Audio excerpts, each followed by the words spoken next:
Hello everyone, thank you for joining me for another episode of Antonio's Movie Reviews. Today I have Crash, a 1996 movie starring James Spader, Holly Hunter, Deborah Kara Unger, Elias Koteas, and Rosanna Arquette. The film was written and directed by David Cronenberg and focuses on a group of people who have a very interesting fetish, car crashes.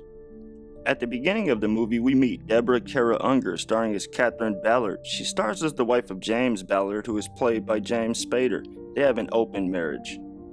The film has a very controversial subject matter, but I enjoyed the film personally. James Spader is, in my opinion, one of the kings of unorthodox roles. He played a numerous amount of these types of roles. I'm thinking of movies like Secretary, Sex, Lies, and Videotape. Those movies were very original as well. This movie is based on a book of the same name by J.G. Ballard, written in 1973.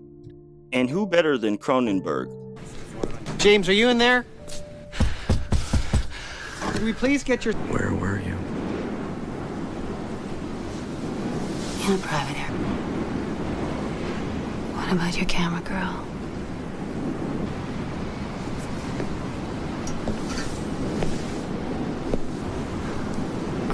We were interrupted. Maybe the next one.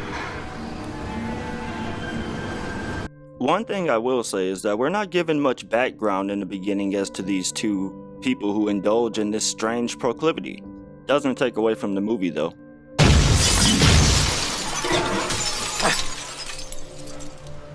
Along with its sexuality, the violence in this movie is also quite graphic, which at times for me was cringeworthy.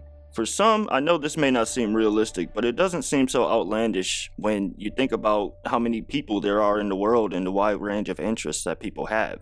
I mean, it truly feels like the characters in this movie are living in a parallel universe where they are apart from everyone else. I love this wife. Dr. Helen Remington. She's here somewhere. Where's the car? Outside in the visitor's car. Police had to drag it to the pound. It's behind the station. Found myself in an actual accident. James runs into Dr. Helen Remington again in the hospital, and we also meet Vaughn, played by Elias Koteas. Vaughn is particularly interested in the brace on James's leg. Personally, James appears disturbed, in my opinion, to want to talk with the woman he just shared a traumatic car crash with, but the experience of it all, it's intrigued him in some way, and he himself can't explain it as of yet. I really like the cast of this movie, as well as the score, which is by Howard Shore.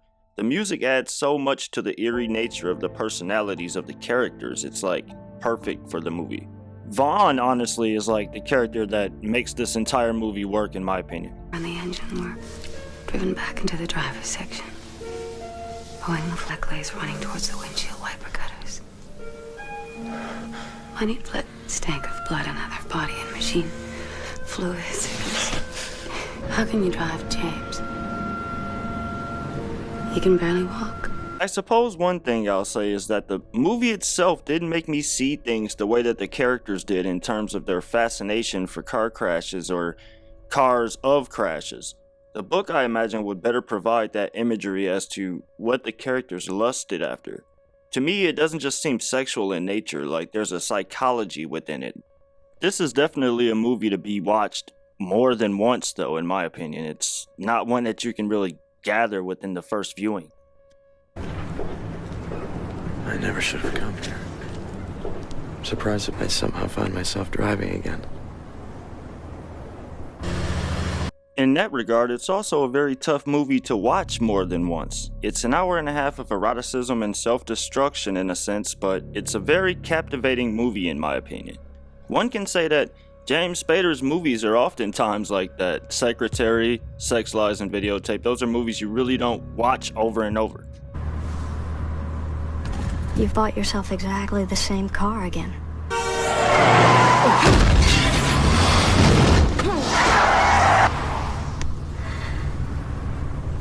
We're close to the airport garage. Dr. Remington and James begin an affair, and in trying to discover why they have this sexual arousal from their car crash, they visit one of Vaughn's cult meetings of symphorophiliacs. Vaughn is reenacting the James Dean crash for his group. Not to disparage Elias Koteas at all in this movie, he had to have great nerve to play a role such as this. This was a very unsettling scene. Doing some sort of accident research. He wanted every conceivable detail about our crash. Colin Seagrave. He will drive our replica of James Dean's car. Here we go. The fatal crash of James Dean.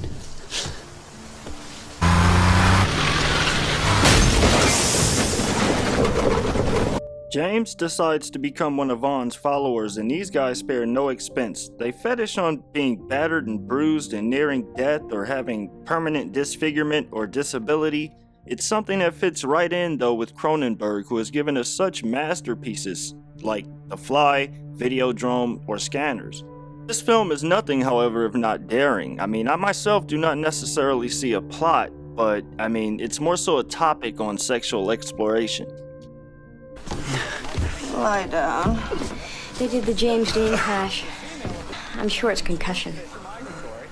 Well, we're familiar enough with that then. James is introduced to the rest of the group, and we notice Rosanna Arquette, who plays Gabrielle in this. She's really great in this role. One of the controversies of this movie was actually her disability. It was brought before a board and deemed not offensive. So here you are at the nerve center.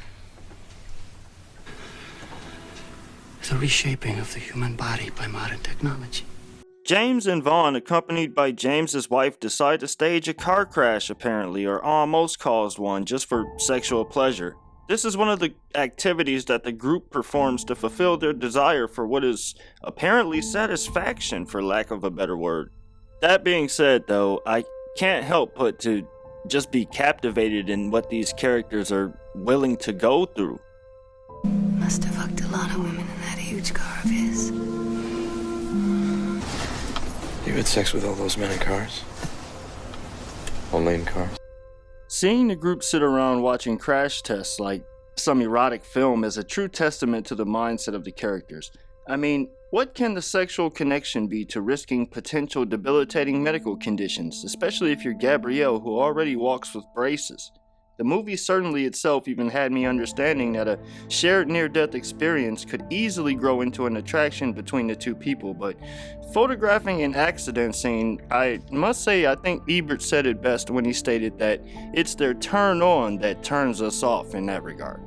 You yourself may have seen this coming, but I sure didn't, but Vaughn just went ahead and added James's wife to boot. Why not? I guess. They've already gone this far. Later on, we see that James is with Gabrielle at a Mercedes dealership, and they have themselves a little tryst of their own, braces and all. That was a very, very unexpected scene, I must say. And then an even more unexpected scene, which I really don't have much of a comment. James, my car is...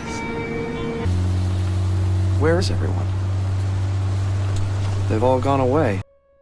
In a fit of rage and lust, Vaughn ends up following the Ballards and bumping their car at high speeds when he ends up running himself off the road and crashing to his doom in his 1961 Lincoln Continental, a car similar to what JFK was riding in when he was assassinated. Later we see Helen and Gabrielle have sex in the wrecked car at the compound. At this point, I can't really think of any pairings that haven't been together, can you? We only expected to see a scene such as this after the last one we saw. The production team ended up needing 6 Lincolns for this. What's your attachment to that thing? A close friend owned it. The truth of the matter is that the self-destructive behavior is exactly what the characters in this movie want. It provided them a euphoria of which most people have never endured, and they just simply did not want to stop. The end of this movie was flawless with regard to the line, "maybe the next one," which to me implies that they were chasing death to begin with. Sort of reminds me of the movie Flatliners in a way. I must say that this is one of the more difficult movies that I've had to review. I really enjoyed it. I think I need to watch it about 20 more times though to get the hang of it. Are you hurt? Are you all right?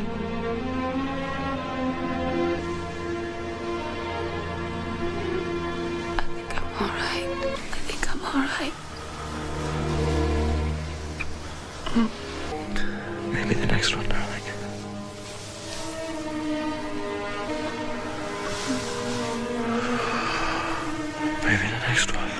And thank you everyone, that was my movie review on the 1996 movie Crash by David Cronenberg. Please don't forget to like and subscribe so you can tune in for my next movie review.